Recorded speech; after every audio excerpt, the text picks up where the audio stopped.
What's going on YouTube? Coach Carr here bringing you another video. This one is on quadrilaterals. We're going to go over page 1 and 3 in your note packet. So the success criteria, and if you're watching this video when you do your bell ringer, this is what you should be writing is, I will be successful when I know the different properties for the different types of quadrilaterals. And the learning target for this one is, it comes from the standard GCO 3.11, and it's saying to prove theorems about parallelograms. Use theorems about parallelograms to solve problems. Right now, you're just learning the different properties. Later on, we're going to actually use them to solve the problems. Okay, so what we're looking at is the first page. It's the quadrilateral family tree. So a quadrilateral is a shape with 4 sides, hence the part that says quad in there. And we're going to do all the different properties of these different shapes. And if you notice, I already wrote inside each of these what the shape is. So if you need to pause it for a second to do that, or if you already know the shapes, that's fine. So on the left here, we have our trapezoids. Now the number of parallel sides that a trapezoid will have is 1. So it's going to have 1 set of parallel sides. The one here is a kite, and a kite is going to actually have 0 parallel sides. And then over here on the right, with our different types of parallelograms, you're going to have 2 parallel sides, so 2 sets of them. So let's go from left to right. So if we did the trapezoid, you have a regular trapezoid and an isosceles trapezoid. So I'm going to start off with the properties that go for both, and then the rest will be ones that are specific for the isosceles. So one that goes for both of them is they're going to have 1 set of opposite sides that are parallel.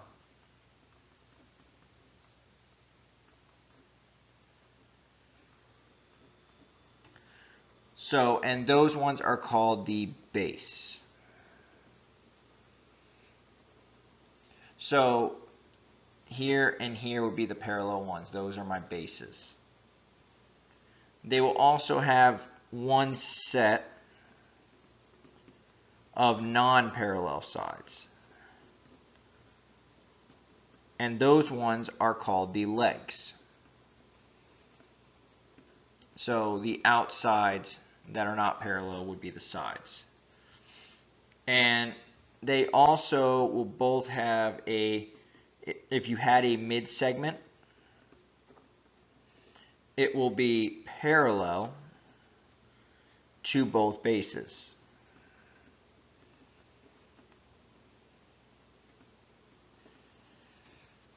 Okay, so now we're going to talk about the ones that are going to be specific to our isosceles. So I'm going to just write off to the side isosceles specific. So these ones only go for the isosceles trapezoids. So opposite angles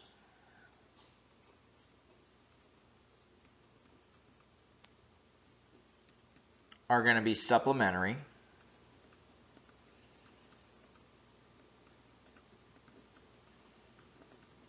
So they're going to equal 180 degrees. The base angles will be congruent. And the diagonals will be congruent.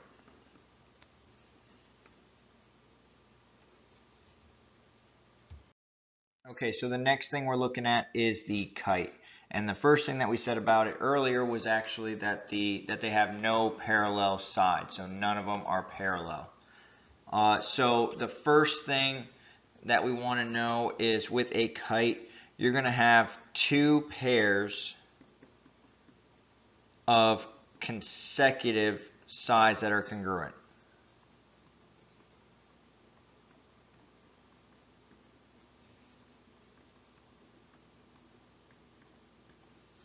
So what we're saying is like this side and this side is congruent, this side and this side are congruent.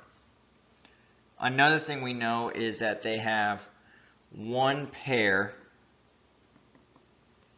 of opposite angles that are congruent.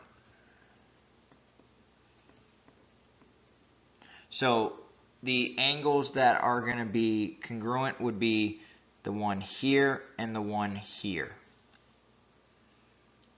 The next thing that we have is they're going to have, if you have a diagonal drawn in there, one diagonal bisects the other.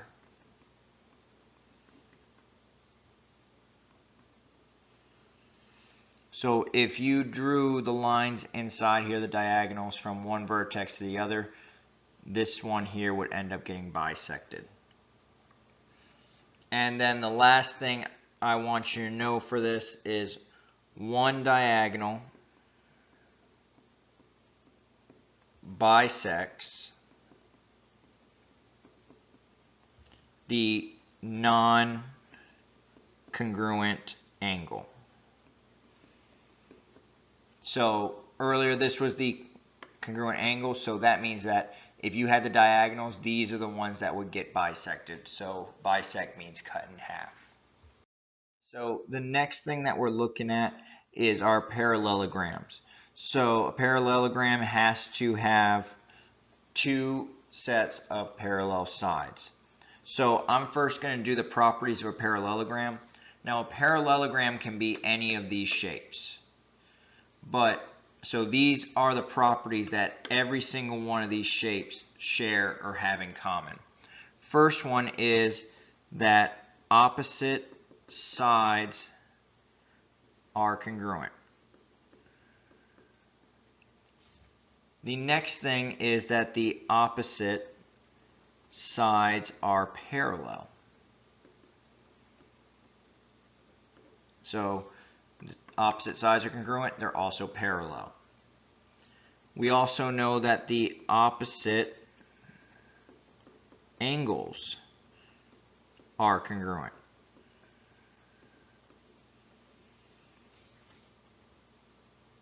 We also know that consecutive angles are supplementary. So if they're supplementary, they are equal to 180 degrees. And then the last thing I want you to know for their properties is that the diagonals will always bisect.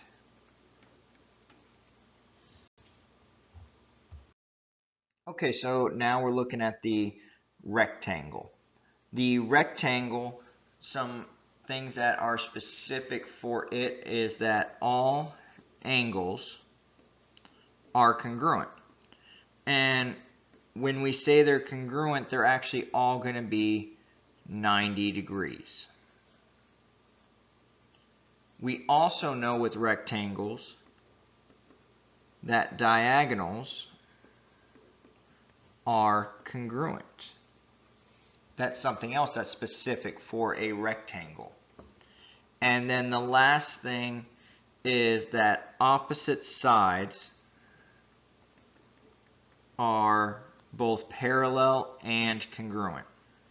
So opposite sides are parallel and congruent. Okay, so next one I want to look at is the rhombus.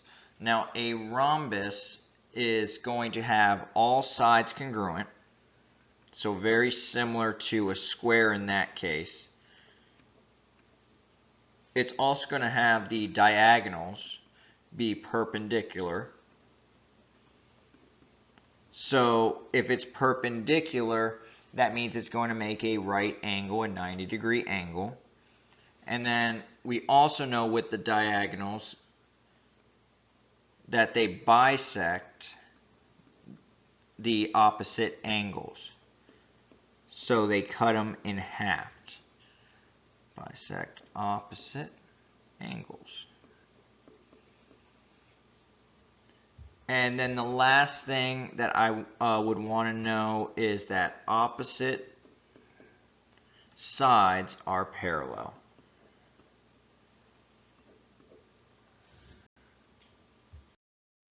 Alright, so the last one on this front page is the square.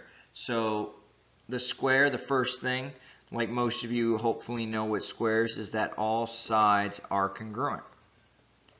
So all sides are equal to each other. You also would want to know that all angles are congruent. And just like the rectangle, they're going to equal 90 degrees. And then diagonals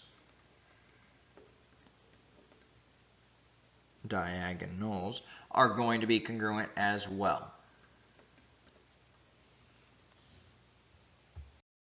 Okay, something I just noticed that I forgot to put for the kite was that the diagonals are also going to be perpendicular. So I will just write up here, diagonals are perpendicular. So they are going to form 90-degree angles on the inside. Okay, so the last part of this video, I want to just go ahead and do page 3, where we have a criterion, see which shapes actually use that criteria. First one says that it has no parallel sides. Well, the only one that we had that had no parallel sides was our kite. So that's the only one we should be filling in. The next one says exactly one pair of parallel sides. Well, the only one that had just one pair was the trapezoid. And remember that the ones that are parallel are called bases. The next one says exactly one pair of sides are both congruent and parallel. Well, we don't have a single one that actually does that. So these all should be left blank. The next one under it says two pairs of opposite sides are congruent. Well, the ones that have two pairs are all the ones under the family tree of a parallelogram. So a parallelogram, a rhombus, a rectangle, and a square would all have those properties. The next one says two pairs of opposite angles are congruent.